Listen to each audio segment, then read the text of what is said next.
Hello everybody. Today's lick is a tapping lick that combines two shapes of pentatonics.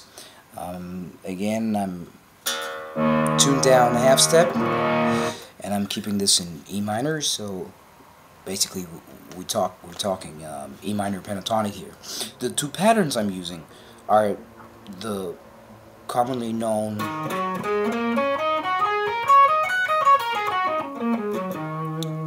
pentatonic pattern. For those who don't, it's 12, 15, 12, 14, 12, 14, 12, 14, 12, 15, 12, 15. And the one I was tapping is basically what you call the third pattern. The pentatonic consists of 5 notes, 1, 2, 3, 4, 5, and that's why it's called pentatonic. And out of these 5 notes, you can come up with 5 different patterns, keeping them in the same key, E minor in this case. Always starting on a new note of that pentatonic, one of those 5 notes.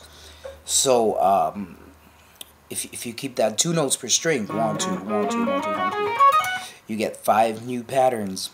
And in this case, the one I was tapping is the third pattern, which looks like this.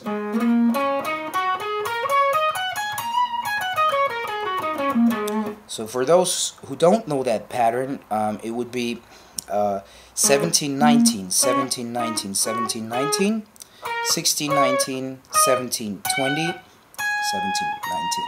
What I recommend, and I'll be playing this slowly in 1 second, what I recommend is that your left hand really learns that one pattern, so while executing the lick, you're more concentrating on your tapping hand.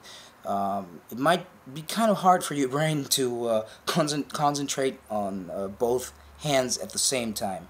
So the way I do this is my left hand kind of like is on autopilot and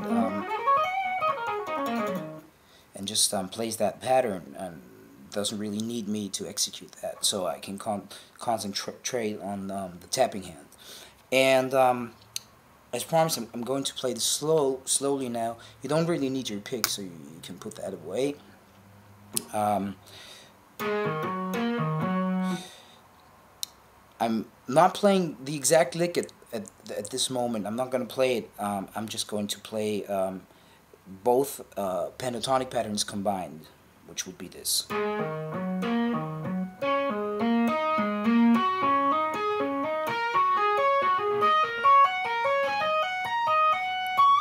And then I end with a bend on the 22nd fret, going to the high E.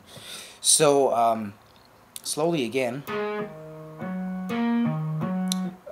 Basically, the left hand does the same thing twice. So it's 17, 12, 15, and 19, 12, 15.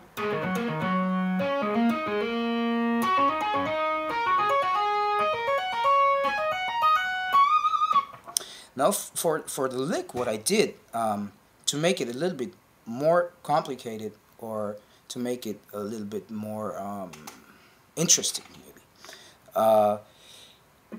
I used some string skipping. So instead of going to the adjacent string from E to A, I skipped the A string and I went right to the D string. And then I went back to the A string, skipped the D string, went to the G string, then back to the D string, skipped the G string, right to the B string, back to the G string, skip the B string, right to the E string, and then the tap. So I break this down slowly. That would be 17, 12, 15, 19, 12, 15 on the low E string. Then to the D string, that would be 17, 12, 14, and 19, 12, 14. Back to the A string, 17, 12, 14, 19, 12, 14. To the G string, 16, 12, 14, 19, 12, 14. Okay, so far we have this.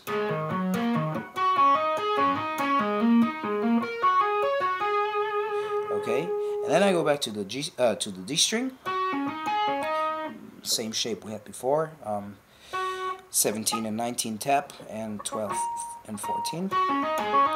Straight to the B string, which will be 17, 12, 15, 20, 12, 15.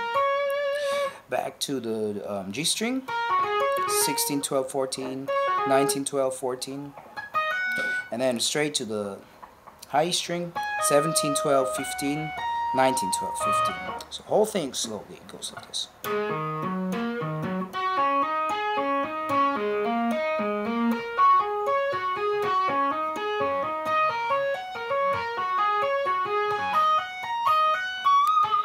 And if you notice, also, if you go back to the very beginning of that video, I keep my thumb kind of here, kind of like a tour guide, if you want to call it that way.